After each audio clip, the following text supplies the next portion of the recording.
يا أيها الذين آمنوا اتقوا الله حق تقاته ولا تموتن إلا وأنتم مسلمون واعتصموا بحبل الله جميعا ولا تفرقوا واذكروا نعمة الله عليكم إذ كنتم أعداء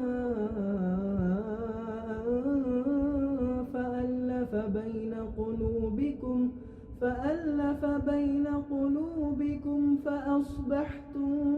بنعمته إخوانا وكنتم على شفا حفرة من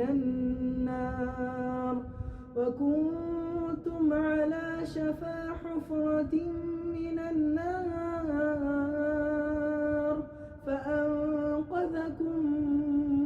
منها كذلك يبين الله لكم آياته لعلكم تهتدون ولتكن منكم أمة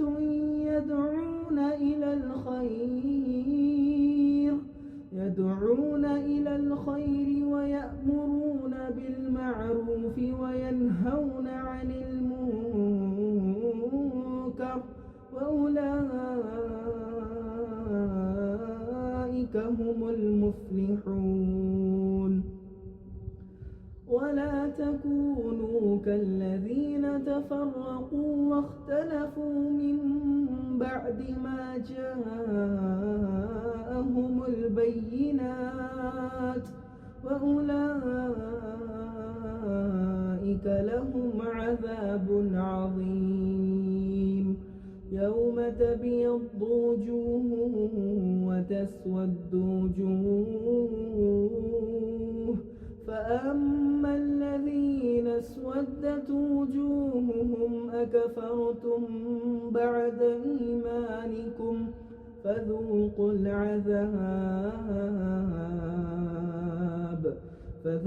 العذاب بما كنتم تكفرون وأما الذين ابيضت وجوههم ففي رحمة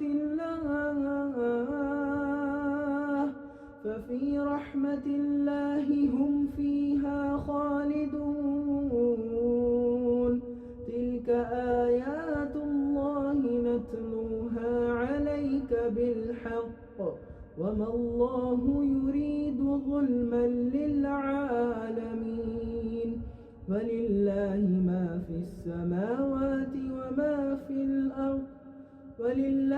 ما في السماوات وما في الأرض وإلى الله ترجع الأمور.